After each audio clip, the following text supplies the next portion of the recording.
Okay. All right. We're going to take a few notes today, very light. Basically what I'm doing is I took a couple pieces from chapter 6 and a couple pieces from, I think it's chapter 9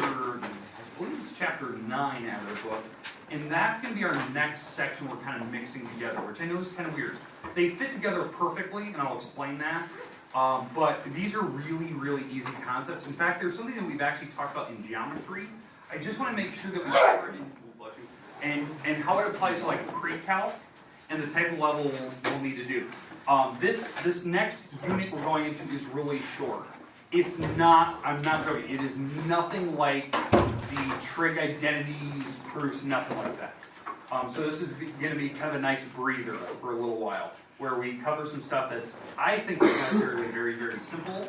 You just need a calculator to help you out with it. So if today, if you want, go grab a calculator as I'm writing up this first outline. That might be a smart thing, or if you have one, take it out, because we'll do a couple of things to talk about that today. Okay, so if you need to, go grab one or take one out. Okay, we're in section 6.1, which is called the law of sine. Now, I don't know if you've ever discussed this in Algebra 2. I know we talked about it in geometry for like a split second, just to talk about like what we're going to go into in like pre-calc. This is pretty straightforward. What we're going to do is we're going to talk about what the definition of this is. Not really, I shouldn't say the definition, the use of it. Maybe that's the better way to put it. We're going to talk about the uses for the law of sine. And we're going to talk about a topic that we've used in geometry class, which is congruent triangles. And then I'm going to try to show you how this all fits together, right? Now, in geometry, if you can remember back, we had, I think there was like 4 or 5 acronyms that we used to prove that 2 triangles were actually equal to each other. One of which was SSS. Oh, SAS. The other one was SAS, right? SAS. ASA. Almost had me write it. I think there was another one where there was angle, side. And then, yes, the infamous one, which I'm not going to write in an appropriate way, which is write my this. name. Okay. All right, now. Okay, so these are the main ones, right? The one on the bottom, the inappropriate one, that one, you can actually prove that triangles are equal. Don't get me wrong. It's not called that. It's actually called HL theorem. It's actually the correct terminology for it, other than, you know, the inappropriate.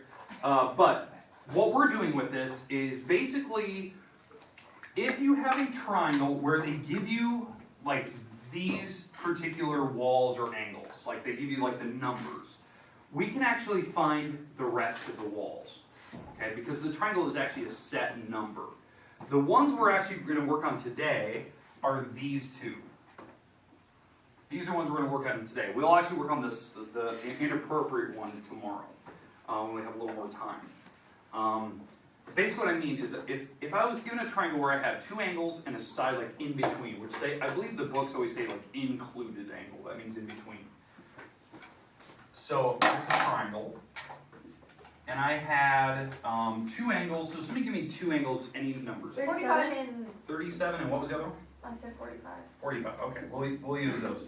Now, I know the other one's going to be big. Just ignore my scale is, you know, the triangle's not drawn to scale, so that third angle is really big.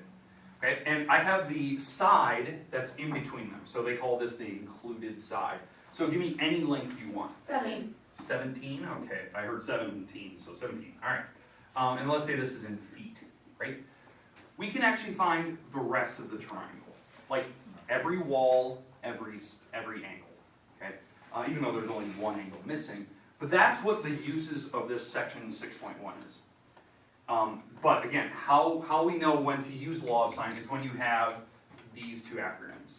So you have, you know, the angles and the side in between them, like that. Or you have angle, side, so the side is not in between them. We can actually do some math and actually solve it. The goal today is to intro like what the formula is and where it came from. That's what I want to do today. That's it. And maybe do this problem. That's all we're going to do. And we may be done 10, 15 minutes early. Does that make sense? Mm-hmm. Pretty straightforward. This is like the easiest formula in the world. It's not complicated whatsoever. Okay, so let's talk about the formula, like where it comes from, and then we'll come back to this problem. We'll actually finish it using the formula and using your calculator, so I can show you how it works. Okay, because it's actually really, really straightforward. So let me show you where it first started. It started with a triangle. Okay, and this, by the way, these are called oblique triangles. An oblique triangle is a triangle of random size. Do you notice, like this triangle, that is not a right triangle. Agreed? Correct. Like it's not. It's just some random triangle. So it's called an oblique triangle. We can still use the trig functions to actually solve these things, which is weird because you've been taught like all of your life since algebra 1, geometry, algebra 2, that the trig function SOHCAHTOA is restricted to only right triangles. Kind of a lie, because we can actually use this to actually help us out, to actually find like wall lengths on random triangles.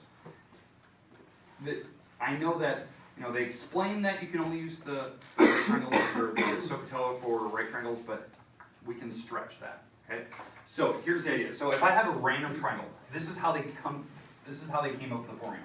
They basically draw an altitude in this random triangle so it hits this bottom wall. Now, what does it mean to be an altitude?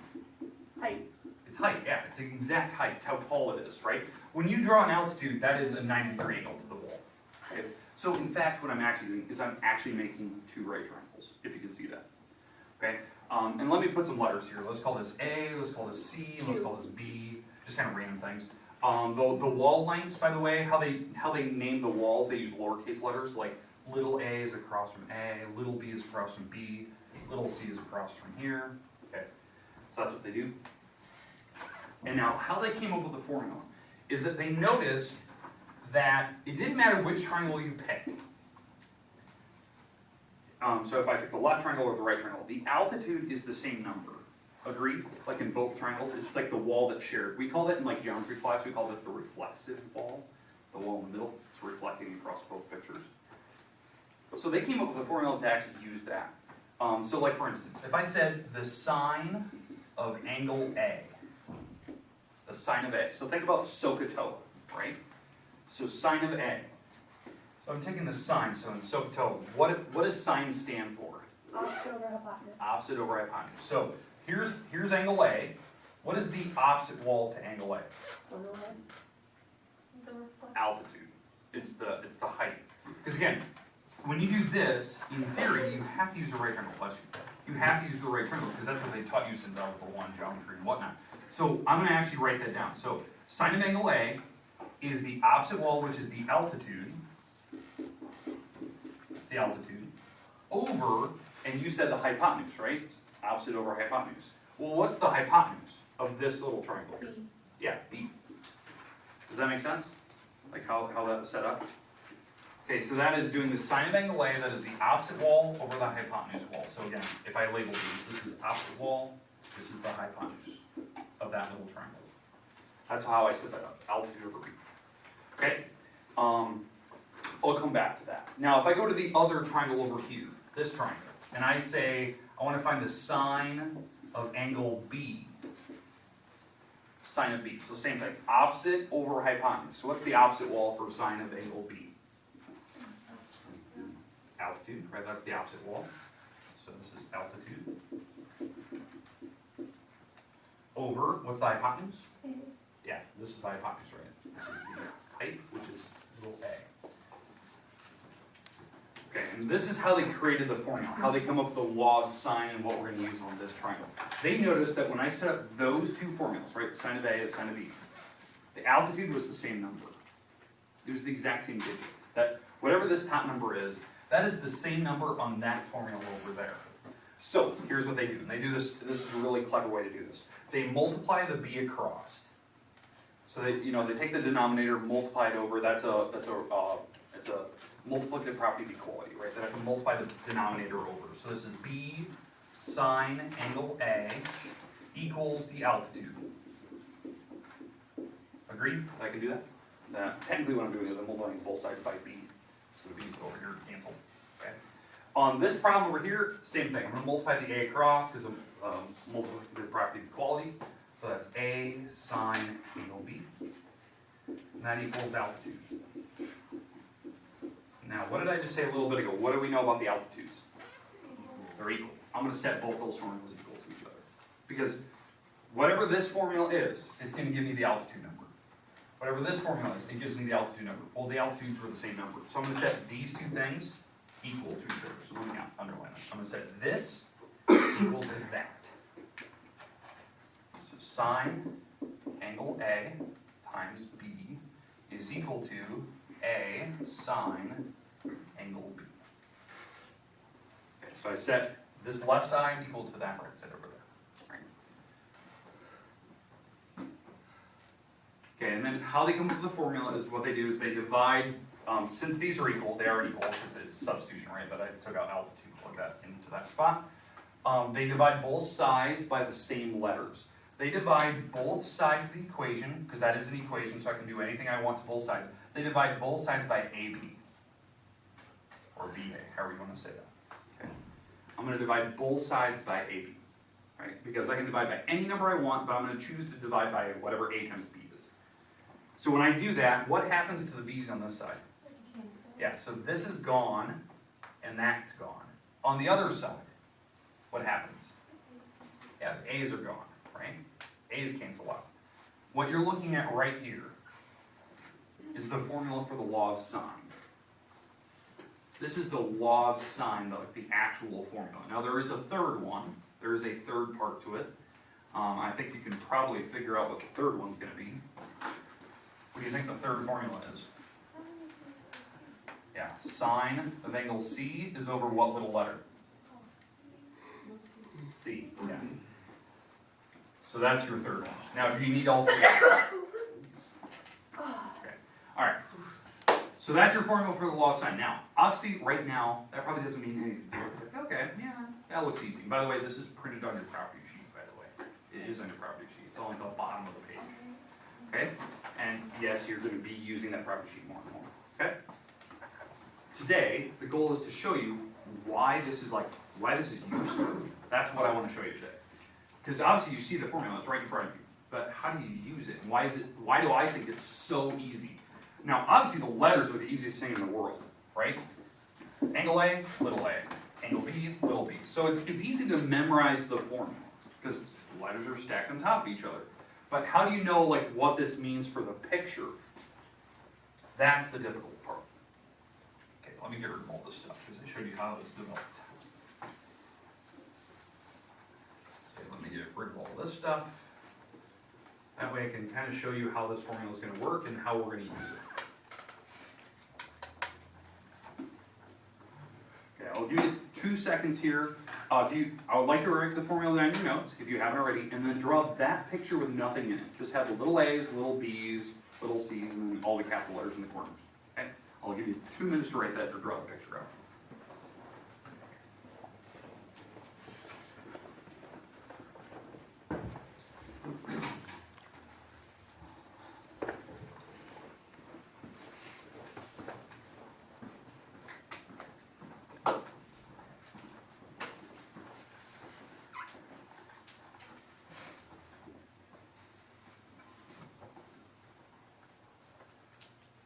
Now, when I do this formula, like when I'm using the law of sine, I have a triangle in front of me, I don't actually ever think about where A is, where B is, where C is, or the walls, A, B, and C, respectively.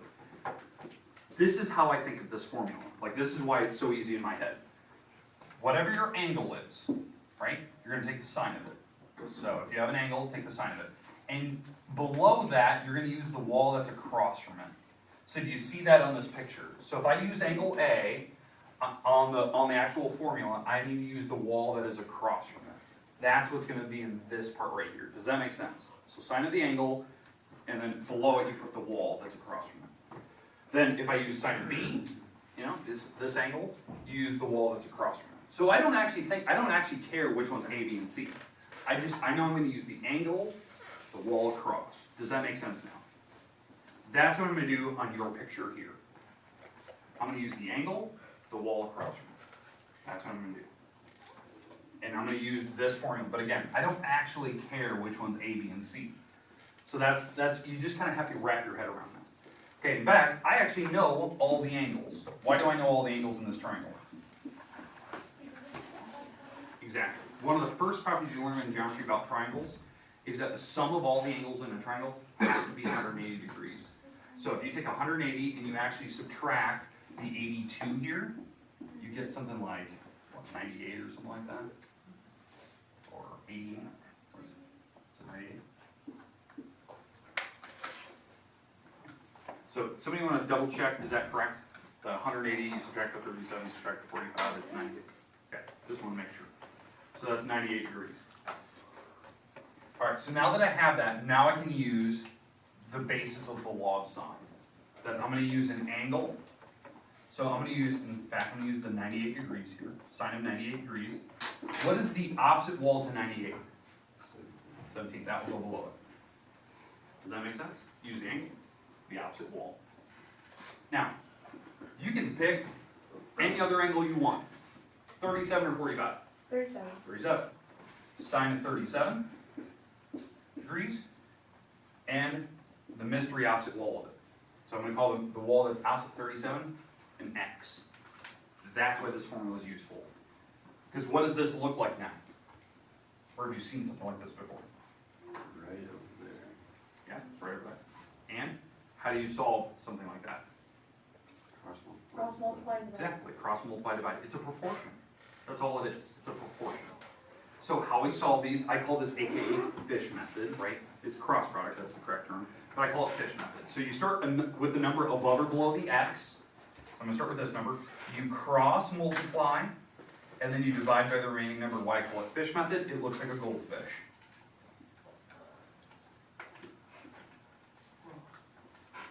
Fish method. Start with the number above or below your variable.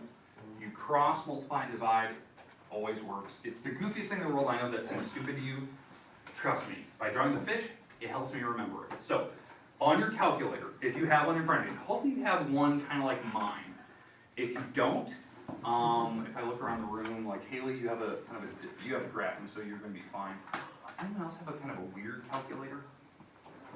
That one. Okay. So Bree's got kind of an odd calculator. She doesn't have like a menu driven. So Bree, what you're going to need to do first, you need to figure out what the sine of 37 is. Write that decimal down. Okay.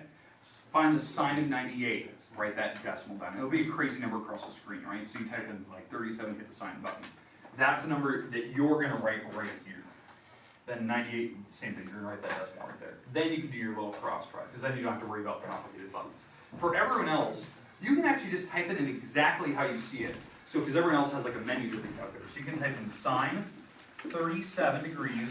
You're going to take that times 17 and divide by the sine of 98.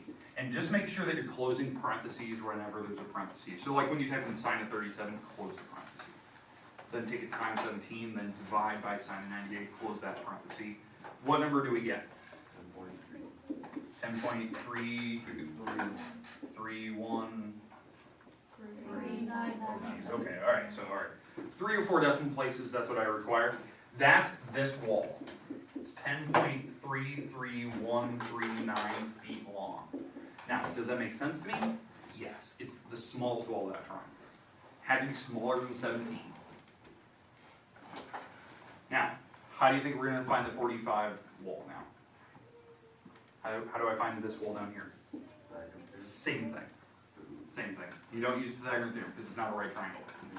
So you do the exact same formula again, but instead of using 37, guess what? I'm going to use 45. And I do the exact same work again. So you start with the number above or below the variable. In my case, I'm using the letter y. So that's sine of 45. You cross multiply, you divide by the sine of 98, and it gives you your new number. Which I'm expecting it to be longer than 10.3, smaller than 17. And not by much, but it'll be a little bit bigger. No, what number do we get? 12.13895.